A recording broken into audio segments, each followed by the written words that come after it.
Before I begin, I would like to say a couple of words of deep appreciation for the sponsors and the people who have put this program together. I've been involved in speaking publicly all over the planet and all over the United States. I've been at conferences here, I've been at conferences there, and I know how terribly difficult it can be to put a program like this together. And I have to say, I have tremendous respect and admiration for the people who've done this. Most of all, I respect their courage for dealing with a subject like this, where most of the elite leadership and the power groups of the world want this subject to go away. And these courageous young men who have put this together are brave, and they deserve my respect and your admiration. And I want to say I thank you because I know what you did.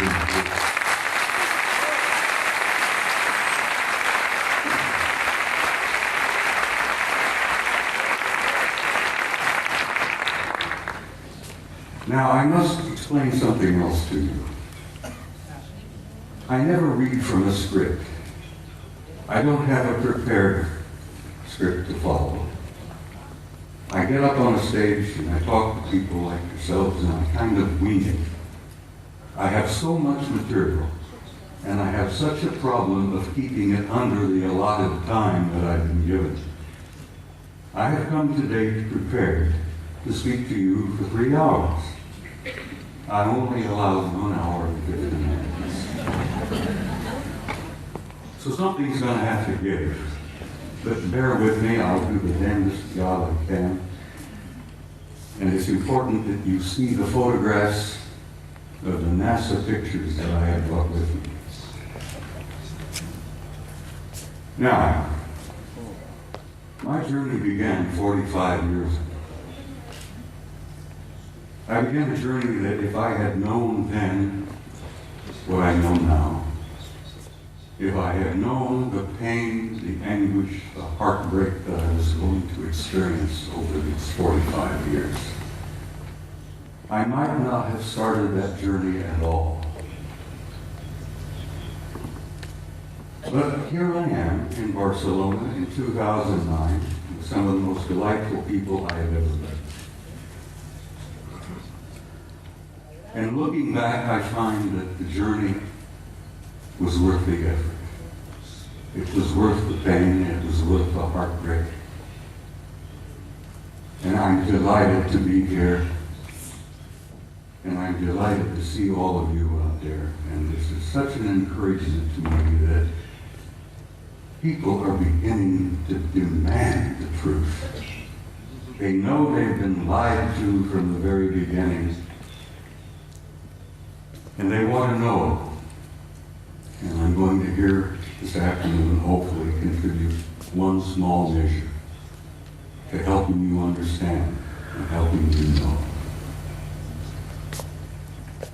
Most of my adult life, or most of my first part of my adult life, I was a professional soldier.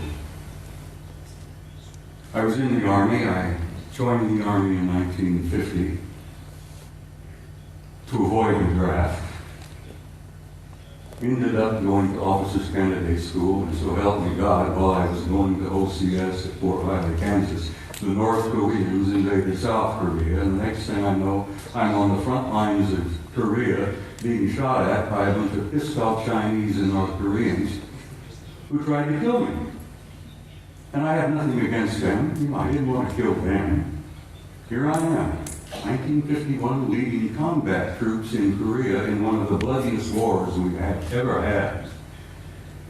And the rest, I guess you could say, is history. I led combat troops in Korea in 1951.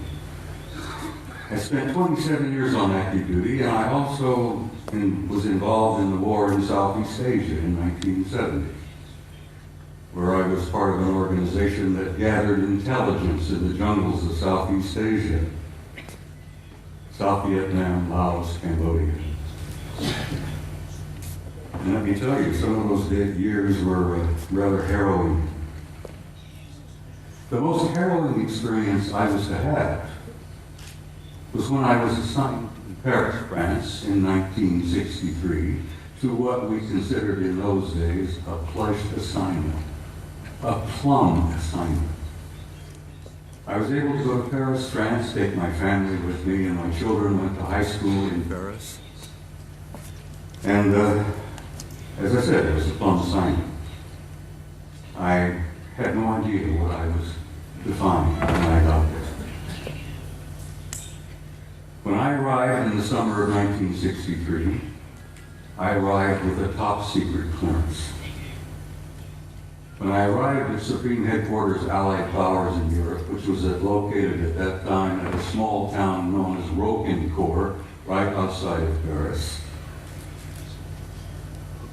my security clearance was upgraded to cosmic top secret, which was then and still is today the highest level of security classification that NATO has. I had to have a cosmic top secret clearance to work in SHOC, Supreme Headquarters Operations Center, the War Room. I was a senior master sergeant at the time, and when I was assigned in SHOC, I was given the job of maintaining the duty roster. We worked on a 24-hour basis, day after day after day. And I was given the job of running the duty rosters, and I worked in SHOC. And back in those days, let me tell you, the war rooms were somewhat primitive. You've seen pictures today, I'm sure, of the control centers of most major installations like SAC in Colorado Springs. Everything is electronic. Everything is demonstrated on the wall, extensions just like this beautiful stuff here. Back in those days, we had teletype, we had field telephones, and if we wanted something on the display, we had to go up and take a pin and put it on the wall and show the controllers where this division was, where that Soviet regiment was, and so on and so on. Very primitive. When I arrived in the summer of 1963, I heard rumors about a study that was underway. Now, it interested me because the study was about UFOs. And I was intrigued by that possibility. I was curious about UFOs. I had no idea then what they were, what they represented. But we used to discuss this in the SHOC, in the war room. The study was underway. What was it about? What happened? Well, it appears that on the morning of the 2nd of February, 1961, World War III almost began. And it was involved in the flyover of large numbers of circular metallic craft, flying in formations, very obviously under intelligent control. And they would fly out of the Soviet sector in the Warsaw Pact toward the west, in formation, at a high rate of speed, at a very high altitude. And they would turn north over the English Channel, over the southern coast of England, and then they would disappear off of NATO radar over the Norwegian Sea.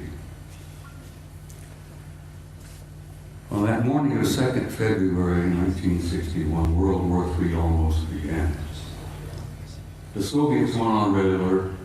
The NATO forces went on red alert. Everybody was, fingers on their triggers, thumbs poised above those red buttons.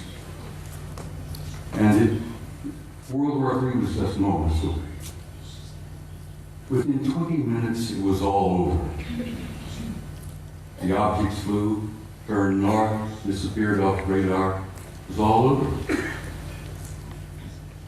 After this event occurred, a British air marshal by the name of Sir Thomas Pike, who was a deputy supreme Allied commander in Europe at that time. He was a deputy to my boss, General Lyman Lendesser, an American four-star general who was known as SACEUR, Supreme Allied Commander in Europe. Air Marshal Pike says, "I've had enough of this. These objects have been showing up regularly from time to time. And as I said, they almost triggered a war." Air Marshal Pike said, "We're going to have to come to terms and find out what the hell's going on here. I want to know." So he began a study. He initiated a study in SHAPE headquarters that was to last 3 years. They published it and they issued it in the summer of 1964 while I was there working in the war room. They titled it An Assessment, an evaluation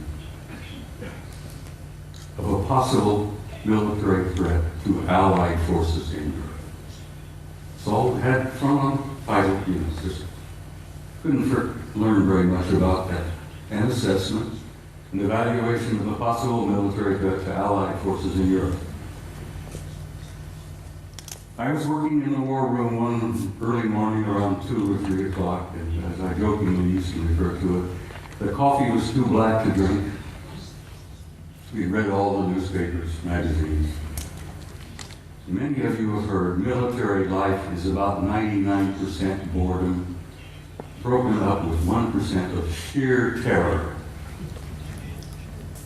And that's the way it used to be, and that's the way it probably is today.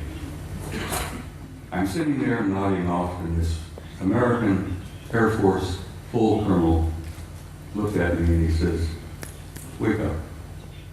He went over to the vault. The vault, the dock, was a walk-in safe. We opened the door and walked in, and we got classified documents in there. The colonel went over to the vault, the file, and pulled out this document and threw it on my desk, and he says, "Read that, that'll wake you up." Ladies and gentlemen, my life changed. I opened the first page and I couldn't put it down. I read it and read it and read it, and I read it every time I was on duty in the war room. I was shocked, I was stunned by the implications of what I read in that study. And as I said, my life has never been ever quite the same. The study, briefly, and I have to briefly lay this out. I could talk for 2 hours about this, but the study simply concluded this. Is there a threat to Allied forces in Europe? Apparently not. They concluded that the planet Earth and the human race had been under some kind of survey or observation going on for hundreds, if not thousands of years. They concluded in 1964 that there were at least 4 different groups coming here, observing us, surveying us, analyzing us, closely watching us, what we were up to, what we were doing. They concluded that there did not appear to be a military threat involved because the repeated demonstrations of incredibly advanced technology demonstrated to us that if they had been hostile or malevolent, there was absolutely nothing we could do. If they were evil in their intent and they were hostile toward us, it would have been over a long time ago. So, the conclusion was there were 4 different groups involved. They had been coming here for a very, very long time. Apparently, they were not malevolent or hostile. The question was, what the hell are they doing here? Why are they here? And why are they interested in us? Well, they did not know in 1964 what their agenda or their motives were, and I will tell you honestly and frankly that even today, our authorities, our senior military, our national security people, still don't totally grasp what their motives are, what their agendas are. Well, this study in 1964 was simply a beginning for me. As I said, I was never quite be the same again. As I jokingly say, I used to be a normal human being. And after I read that study and launched on my 45 years of research, I lost all aspects of normality. I will be frank and tell you that over the years of my study and the material that I've learned and gathered has brought about in me a complete destruction of my old world view, my old world paradigm, the world view that I held since I was a kid, growing up. Everything made sense, I knew why we were here, where we were going, what was taking place. After I spent 45 years on this, it all collapsed around my knees. That was the destructive aspect of my personality. That was the part that changed me completely from the kind of human being that I had been before into the kind of human being I am today. Ladies and gentlemen, I'm totally alienated. No pun intended. I've said in a couple of interviews and briefings and such, I have had for many, many years a love-hate relationship with the human race. One moment I love you, the next minute I hate your guts. One minute I adore you for your potential and the beauty of your music and your literature and your art, and the next minute I'm saying, to hell with all of you, blow them up, let them blow themselves up, clean the planet off, get rid of them. It's part of the struggle of having lost your old worldview when your old paradigm collapses around your knees. So the man standing in front of you here today is literally a human wreck as compared to what I used to be. But I feel pretty good about it. I lost all my old illusions. I opened my eyes and I saw the future. And I'm very happy about what I've seen. I've learned over the years from infinitely variety of sources here, there, and everywhere. I didn't retire from the Army until 1976, and I kept my top secret clearance up until that moment.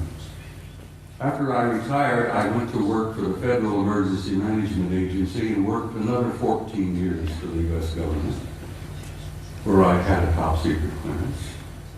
So I have a total of 41 years of federal service, you might say. But I learned things over the years that literally still today stun me and shock me. I've learned that the human race is a hybrid race. I've learned that we are not merely alone. We have never been alone. We have had an intimate interrelationship with advanced extraterrestrial intelligence from the beginning of our history. And let me tell you that intimate interrelationship is still going on. This one race in particular apparently re-engineered us as a species about 200,000 years ago. What we are here today is what we call Homo sapiens sapiens. You're an engineered creature. Your genetics has been manipulated. You're not the same that you were, and you are not the same of what your children and grandchildren and great-grandchildren will be in the next 100 years. The human race is going through a transition. And it's more than a transition. It's what I have learned to be a transcendent transformation into a new race, into a new future. And your descendants will be as different from what you are here today as what you are from old Australopithecus 500,000 years ago. It's not something to be afraid of, something to look forward to. You're growing, you're developing, you're becoming a new race, you're becoming a new species. Your grandchildren, your great-grandchildren, and your descendants on in the next century or two have destiny in the stars. Don't you doubt that for a minute. This species, this race, this troublesome bunch of monkeys has a destiny in the stars. And we are a part of this infinite universe filled with intelligent life. And we have been from the beginning, but we're only now beginning to wake up and see it. Only now are we beginning to open our eyes and listen with our ears and look out there and say, all right, where have I been? What am I now? Where am I going? As I said, your destiny is in the stars. Your generations to come, your descendants, your grandchildren, great-grandchildren, will go out there and they will claim their rightful place in a universe filled with intelligent life. Your place out there belongs to you. You have a right to that, and you will claim it. There is so much to talk about. I've got some slides I have to share. Would you gentlemen please put the first picture up on the screen? I'm being assisted by some very wonderful people back behind the scene here. I like to start with a shot like this. Pictures of this nature is sort of inspiring. It gives you a glimpse of the community that you are a part of. A little glimpse of the stars out there, the nebulae. That's where you're from, and that's where you're going home again to. That's where you belong. Next picture, please. I love these. They're so beautiful. I have some of these on my wall at home. But they inspire me. I look at them and I have a sense of recognition that I've been there before. And I know that I'm going back. But something happened in my country over the last few years that I'm very, very troubled by. Just last week, the United States celebrated the 40th anniversary of putting a man on the moon. And we went through this whole whoop-de-doo of patting ourselves on the back and thinking, gee, wasn't that neat? Armstrong, Aldrin, Collins up there in orbit. On the moon, aren't we great people? Aren't we magnificent? Look what we did. Well, let me tell you a couple of things that they did that you may not have ever heard about before. They took the few pictures they had it all televised, everybody, Walter Cronkite and all of them were looking out. Golly gee, isn't this great? Isn't this neat? We got a couple of guys on the moon. Ladies and gentlemen, my government, NASA, NASA, which many of us in the United States say stands for never a straight answer, proceeded to erase 40 rolls of film of the Apollo program. The flight to the moon, the flight around the moon, the landings on the moon, the walking guys here and there. They erased, for Christ's sake, 40 rolls of film of those events. Now we're talking about several thousand individual frames that were taken that the so-called authorities determined that you did not have a right to see. Oh, they were disruptive, socially unacceptable, politically unacceptable. I become furious. I'm a retired command sergeant major. I was never famous for having a lot of patience. The idea when I found out that they had erased 40 rolls of film involving several thousand individual shots about what really happened up there, I became so furious that I could have punched the director of NASA in the nose. I try to be, I'm not a dangerous man.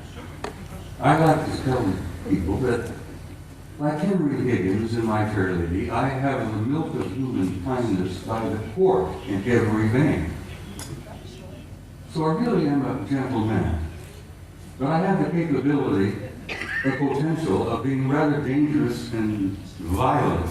And these lies and these cover-ups that I've learned about firsthand over the years literally infuriate me. And I hope it infuriates you, because these authorities, these nitwits in high positions of power, who are proceeding to spend all the money that the American people make for their own use, for their own private programs, and then lie through their teeth about what the truth really is. Well, thanks to the idea that there were a few employees in NASA 40 years ago, even today, there are some good people working there, decent people, honest people. I have some film that they preserved that was not destroyed. Gentlemen, put up the next picture for me.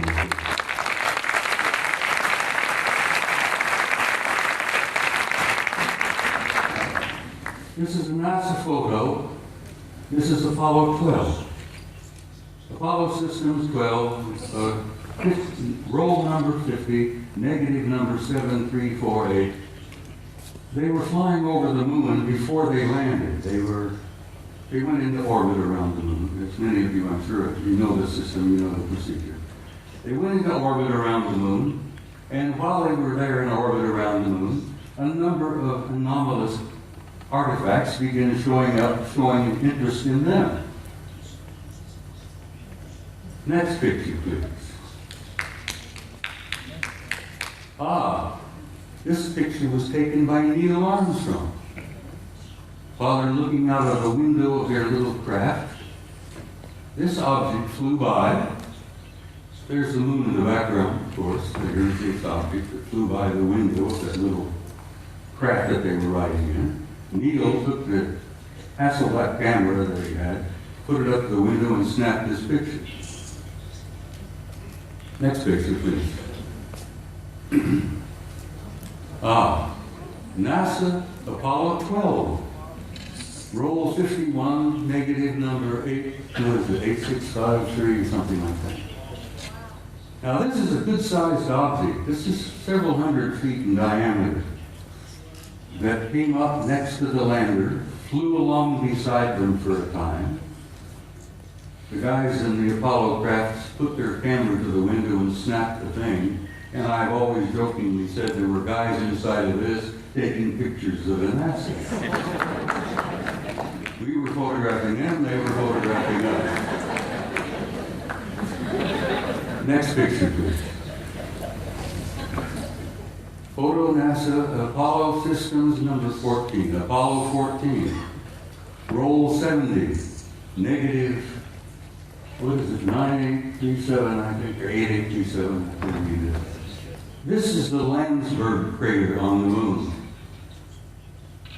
The guys in orbit above the moon were particularly fascinated by Landsberg. They had been given a special assignment to take pictures of Landsberg because the crater, which they designated as Landsberg, had things going on in the crater that were very anomalous. There was construction going on. There were enormous facilities in the middle of the crater up there. So they were specifically designated and assigned to photograph Landsberg to see if they could figure out what the hell's going on down there in the crater on Landsberg. While they were looking at Landsberg, this object happened to express interest in them and flew by. Now this line is an artificial line that was drawn to show you the the direction that this object was going. This is a good-sized object flying past the Apollo lander. God, I'm so glad that some of these were saved. I still get angry. 40 rolls of film for Christ's sake, and they erased them. Anyhow, next picture, please. It's the same photo of Landsberg, but with the next negative, 9838 of this object here, flying by. Next picture. Now we're getting into some nitty-gritty. I'm going to give you just a brief little bit of history here. Back in the early days of NASA and the Apollo program, I got this picture from the Japanese Space Agency, the Japanese NASA. They have a tremendous program going over there in Japan. You know, the Japanese are bright people. So the Japanese Space Agency had signed a contract with NASA years and years ago to buy copies of every picture NASA took during the Apollo program. And I'm sure the Japanese paid a sizable amount of money for this contract. And as the films was developed and the photos were made, and they shipped them off to Japan, and the Japanese have a tremendous reservoir of good, original NASA pictures. They bought them, they paid for them. Now this photograph was released by the Japanese Space Agency, and you can see the Japanese writing here. This was taken by Apollo 13. Now you're all familiar, I'm sure, with Apollo 13. That was the aborted mission that was going to the moon to land, and they had an accident on the way. They couldn't land. They damn well barely got back. While they are on their way to the moon, here's the moon, a number of things began happening. Some strange objects were appearing outside the windows of the spacecraft. And guys, they grabbed their Hasselblad camera and started taking pictures. This photograph shows 3 different objects here. This looks like a circular object with an enlarged dome on top. This is a smaller object, a circular kind of disc-shaped craft. But coming in from the right margin of this particular picture is this. Next picture, please. Here we are. This is a blow-up of the positive in the photograph. And here is a blow-up of the negative of this object here. Ladies and gentlemen, this particular object is 5 miles long. And I'm tempted to use the term big mother. No pun intended, but it appears to be a mothership. It's gigantic. It's 5 miles long. And here these NASA guys are up there in this little cramped Apollo capsule, and they look out their window and they see something that's 5 miles long. Shakes them up a little bit. When they got back to NASA with these pictures, it shook them up a hell of a lot.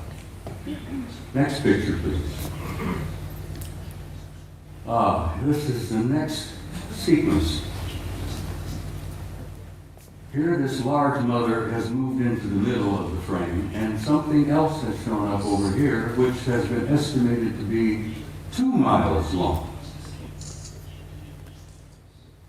But this really upset the guys. I've never been able to find out which one of the 3 Apollo members of the Apollo 13 crew would admit to ever having taken these pictures. Because as you know, the Apollo astronauts were threatened with their lives. I kid you not, they were threatened seriously. They even threatened their families if they ever divulged any of the information that they knew. Next photo, please. Yeah, here we are. Here's the big mother. Here's the other one, 2 miles long. Here's a picture of the positive, this is the negative. This mother is 5 miles long. Up here you see what appears to be 2 circular objects either arriving or departing from that particular big ship. I can almost understand why the authorities in NASA, why the authorities in the space program didn't want this information to come out. They were frightened. They were stunned. They couldn't deal with it themselves, and they figured if they couldn't handle it, you couldn't handle it. There would be social disruption, I believe is one of the terms they used. They would disturb the body politic, I believe the term they used. So they clamped the lid down on this, and it's still down, and it's going to stay down, I'm afraid, for some time yet. Until people like yourselves and people like me and the rest of them here on the stage, by pushing and prodding and chipping away at this lie and this secrecy, we will succeed. And don't you doubt that for a minute.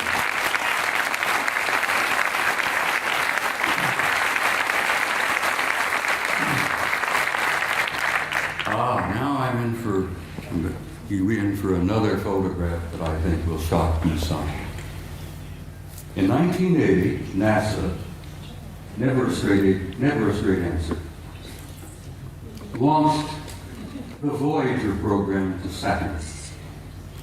They launched this little mechanical spaceship filled with cameras and film and so on. Wanted to go to Saturn because something had been going on in the rings of Saturn, around the moons of Saturn, that didn't make a lot of sense. Some anomalous events were taking place in Saturn, near Saturn, at Saturn. So they launched the Voyager in 1980. The pictures they got back from Voyager was so stunning and so shocking that they just locked them up in the safe. Fortunately, I met and developed a friendship with a retired NASA scientist by the name of Norman Bergman. Norman Bergman worked for NASA for about 30 years. He was a technician, a scientist on the Voyager program to Saturn in 1980. Norman decided, after waiting a number of years, for NASA and the authorities to be candid and honest and forthright and tell us what they really found up at Saturn. And Norman got so frustrated he wrote a book.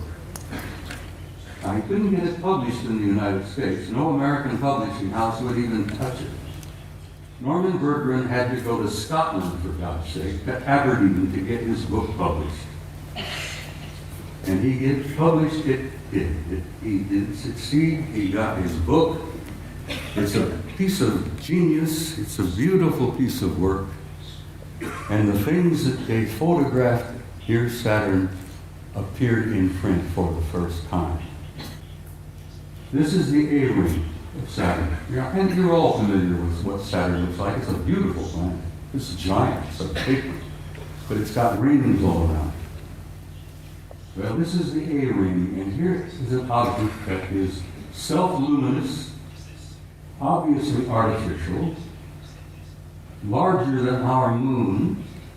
It seems to be moving all around throughout the rings of Saturn among the moons of Saturn. And Saturn's got a couple of dozen moons.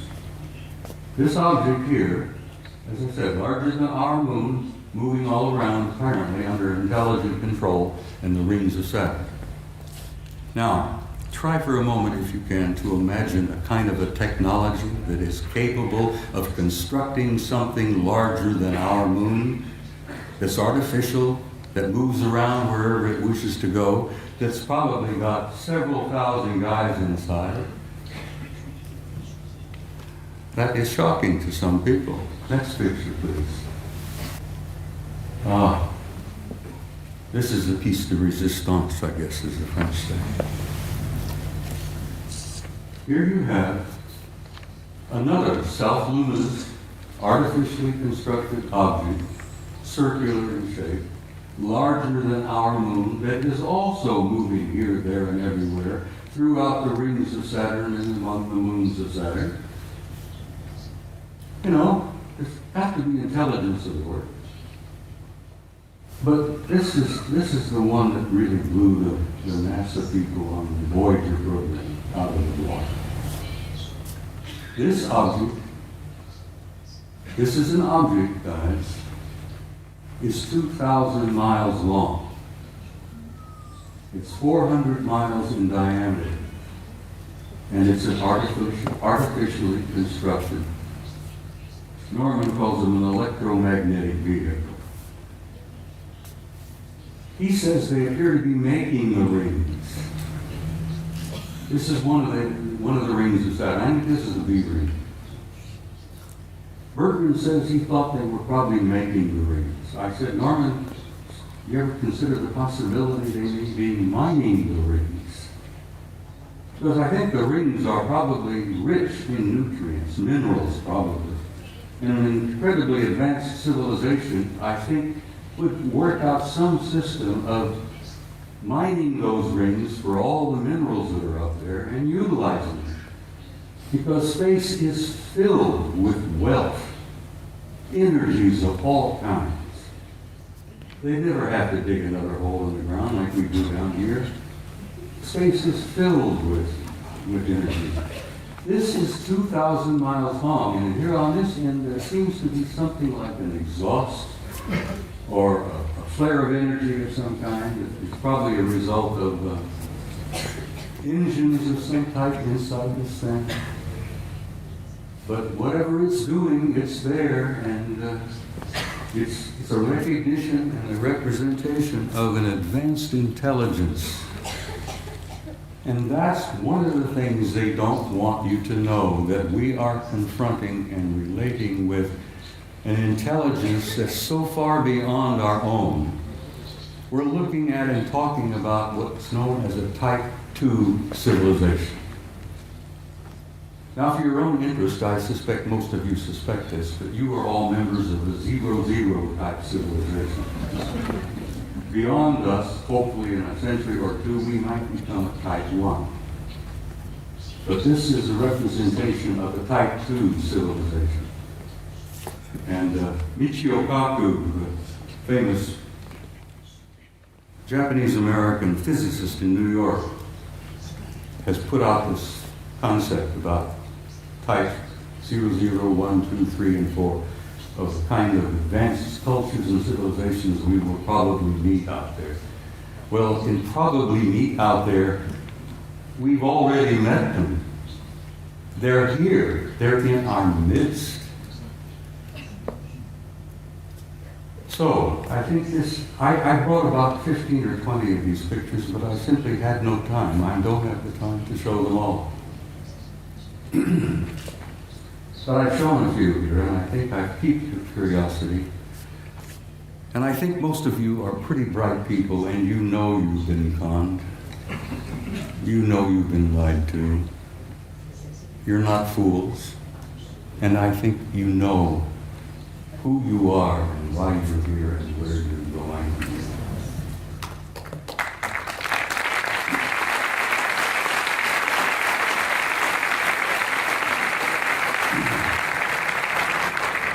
Next photograph, please. This is a photograph taken by our Mariner space vehicle that we launched back a number of years ago. This is a picture of a facility on the surface of Mars. Now, this facility is located on the equator, and it's on the surface. And those of us who studied it, we discuss it with each other, we call it the airport. And I said, this is the parking lot. This is the administration building here. This is the main terminal here. And I imagine it's a pretty busy facility, you know, ships coming and going. But it's not an airport, it's very likely a spaceport. It's on the surface and it's on the equator of Mars. And if you're ever interested in launching a vehicle from a planet you put it on the equator and you take advantage of the rotation of the planet to assist in the launching of your vehicle. You can take the momentum of the movement of the planet and it helps you get the thing off the ground. So it's exactly on the equator, it's on the surface, and it's massive in size. So maybe that is a parking lot, I don't know. Maybe that's the admin building, but there's something going on Mars. And I've been going back and forth with Richard Hoagley now for years, where Richard, who I know most of you are aware of, is convinced that Mars is covered with ruins. Well, it is. But it's not just ruins. There are things going on that planet. On the surface, under the surface, continuously. Next picture, please. This was published in a German magazine, but this is a Soviet photo. This is from their Phobos 2 spacecraft. This is a city under the surface of Mars that is the size of Chicago. Chicago is one of our biggest cities. Several million people live in Chicago. This is under the surface. You can see the city block. Breakdown here, portions of the neighborhoods, whatever it is. But it's generating an enormous amount of heat. And they picked this up on the infrared when Phobos is going around the planet and snapping pictures like crazy. And the Soviets were pretty open about releasing some of their photos, contrary to the United States, where lying has become a fine art. Don't get me started on my politicians. Phobos 2, city on Mars, under the surface. You can see the streets, Broadway, First Avenue, whatever. People have said, well, who is there? And I says, for God's sake, it's the Martians who are there. What a silly question to ask. Who's there? Let's go there. Now, I love this picture. I'm in love with this lady. Your ancestors and mine called her Gaia. She was feminine. She was a goddess. She was sacred. This beautiful lady has a respiratory system. She has a circulatory system. And she has a heart. And she's our source of life on this planet. We needed her. We need her now. We wouldn't be here if it were not for her. We talk about holy lands, Mecca, Jerusalem, here, there, everywhere. That is the Holy Land, people. That beloved planet that we are home.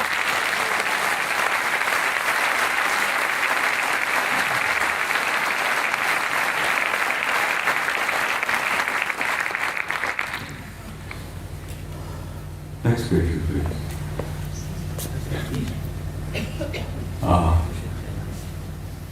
I spoke to you earlier about the fact that your grandchildren and your great-grandchildren and so on, the generations yet to come, have a destiny in the stars. And in time, they will go out there and claim their rightful place in that infinite community of life. And you can believe that, and you can accept that with an assurance and a truth that goes beyond doubt. The destiny of this species and this race, this troublesome clan of monkeys, is in the stars. And there is your destiny. And I want you to understand that and have some hope. And don't get depressed. Because you're going to be undergoing some very difficult times in a few years yet ahead. We're going through this transition, this transformation, this transcendent transformation into another species, into another race.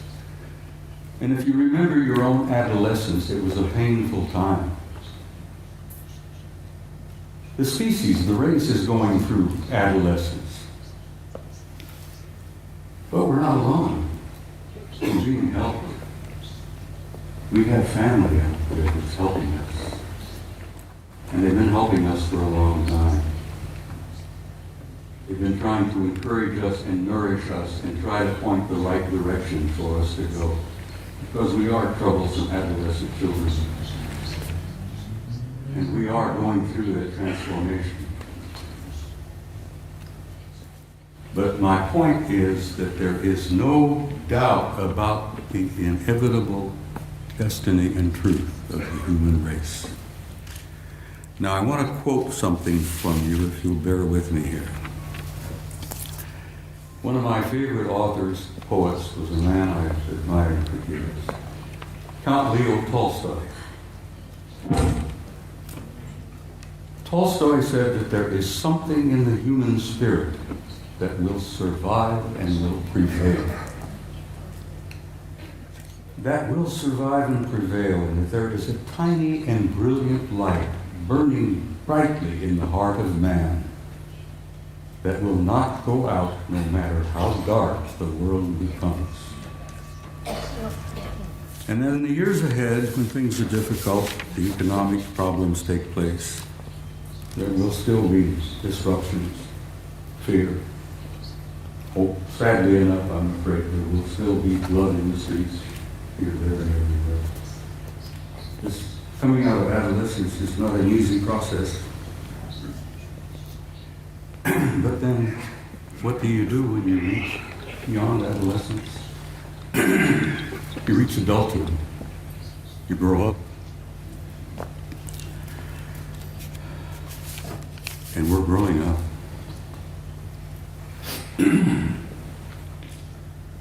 Now, ladies and gentlemen, my journey is coming to an end. But for many of you out there, your journey has just begun. And I want to say something to you before I leave the stage this afternoon.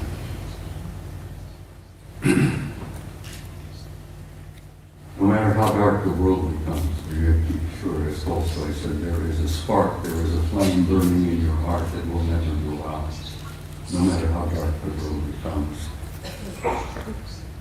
And as my journey is coming to a close, and some of you, your journey is just beginning, I wanted to say to you, in a term that I think is absolutely appropriate, you Spaniards have got some beautiful terms in the words. Vaya con Dios.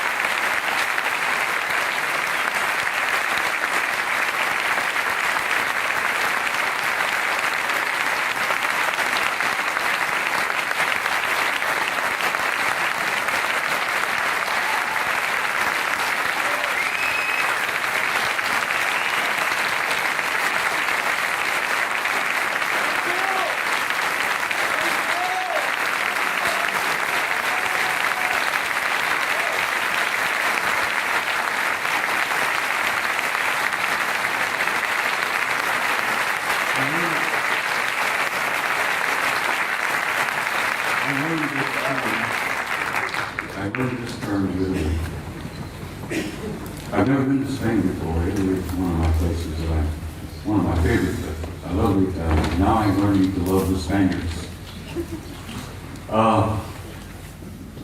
In Italian, I learned to say this, and I will say it to you. And I understand you know the meaning of it, but it's very small.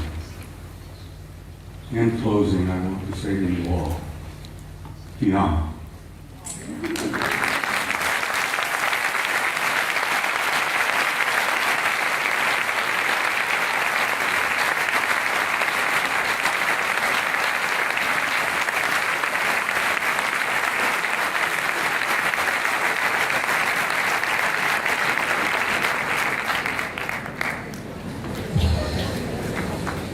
Bien, ha llegado el momento del descanso. Sí quería comentarles que justo I'm Carrie Cassidy from Project Camelot. This is kind of Deacon. You need a microphone if you want to. Henry has something he wants to say to Bob.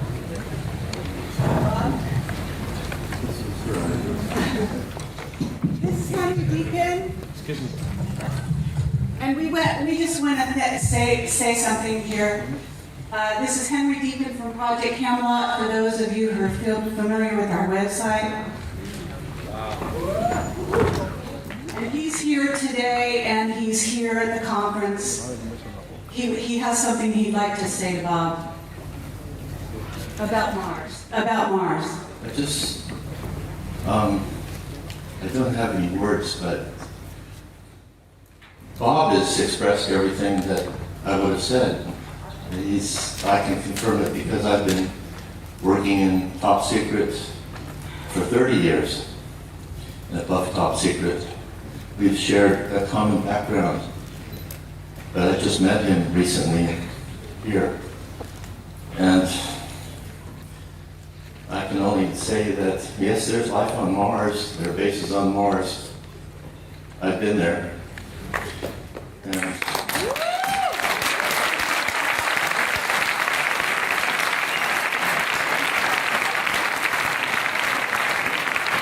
I didn't even get started on telling you some of the things I wanted to share this afternoon about who and what is on the moon and Mars, but Henry does.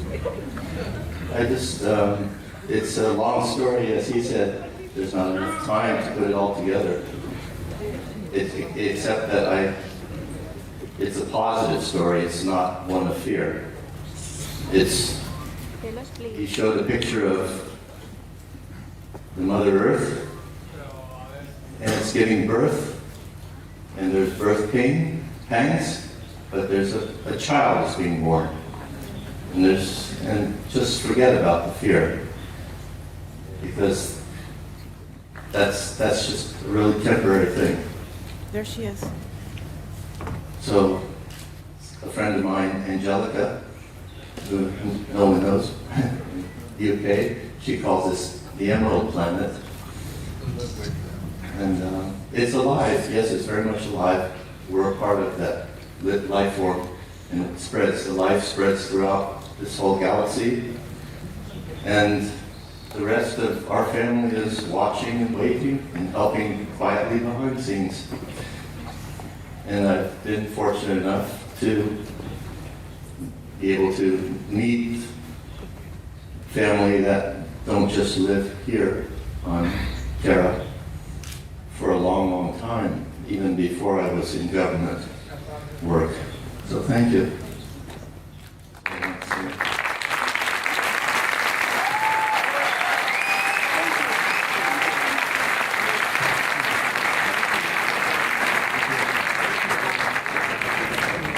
Ladies and There's gentlemen, no, am I still broadcasting? Henry Deacon, for those of you who don't know. Am I still broadcasting here? You still here? I'm going to ask. I was going to share a small story with you before I ran out of time. I'm going to ask the gentleman to please bear with me and give me just a few moments.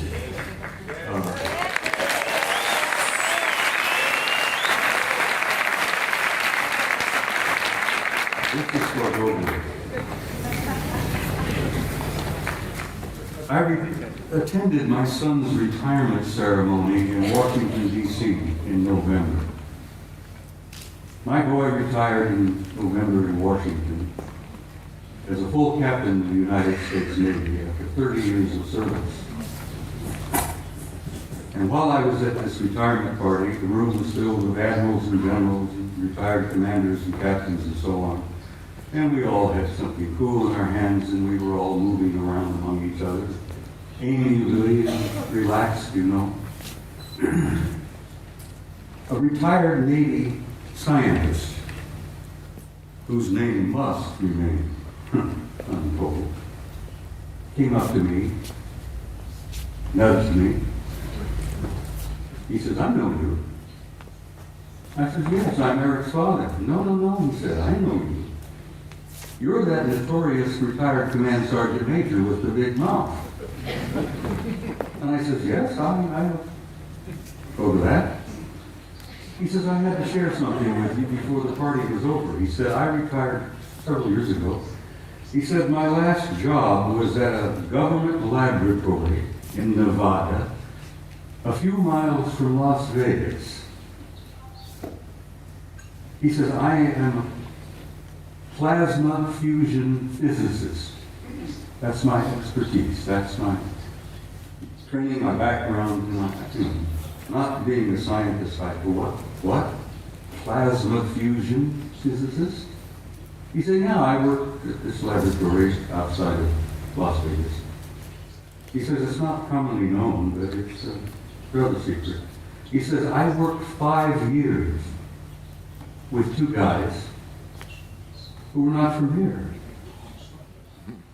They were from somewhere else. And he says they were delightful people. They were scientists, they were working with us, they were assisting us, they were encouraging us and offering us ideas and possibilities and one thing or another in plasma fusion, which is infinite energy forever. But he says, I got to know them pretty well.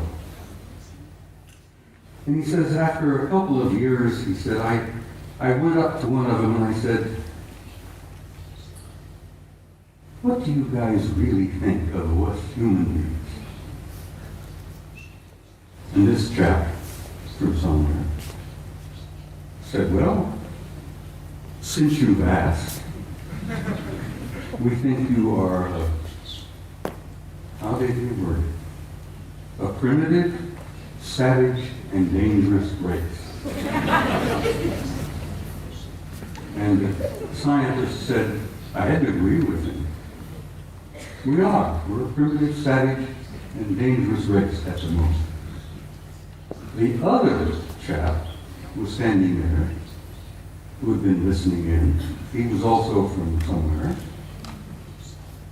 Said, you also smell bad.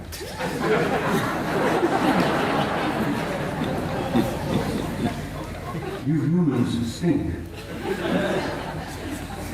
Even nothing personal, mind you know. We find that you don't smell good. And the scientist said, my first thought was, I didn't spray under my arms this morning to make you. And they tried to explain that we humans had a psychic odor about us that they pick up and they find it terribly offensive. But it hit me between the eyes because when I was a boy growing up, my grandmother used to say, if we could only see ourselves as others see us, it would help so much to develop our integrity and our character and all that. And this remark from my grandmother hit me, that we were getting this so-called from a horse's mouth, from one of our extended family out there, that you're primitive, savage, and you're dangerous, but you also stink. And I thought that was humorous, and I shared it with Gogo, and she said, please include that in your presentation. So Gogo, bless your heart, I did that for you, Good night, everybody.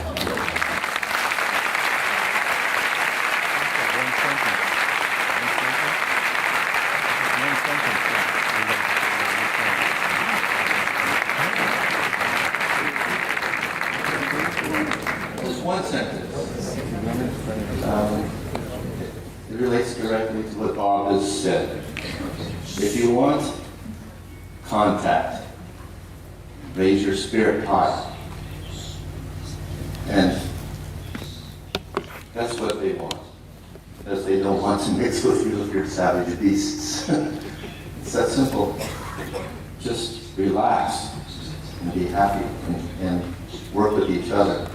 It's a very simple message. Thank you, Henry. Thank you.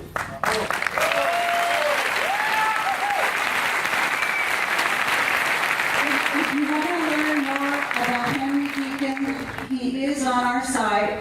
We have a lot of very long transcripts all about who he is, some of where he worked, and about Mars. We also have a video called Jump Room to Mars, in which David Wilcock and Bill Ryan and I discuss some of what he told us. And we're looking for maybe a 15-minute, maybe a half hour tomorrow when Henry Deacon can address you and maybe tell you some of the details. Thank you.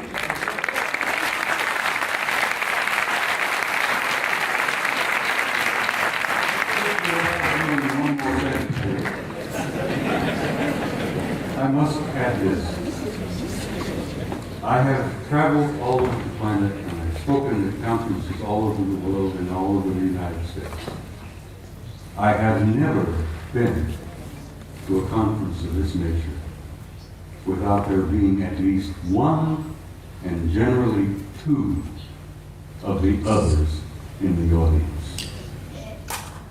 And I want you all to think about that and look around you and know that in your midst, I jokingly refer to it, you have good friends in high places and they're in your midst. And I learned over the years to recognize it. It's your family. Exactly, it's your family. But like Ingo Swan, I've developed the intuitive ability to spot them and recognize them. And now I have them coming up to me in conferences, introducing themselves to me. And there are no limits, guys, no limits. Life is infinite and forever. And God bless all of you. And I will say good night.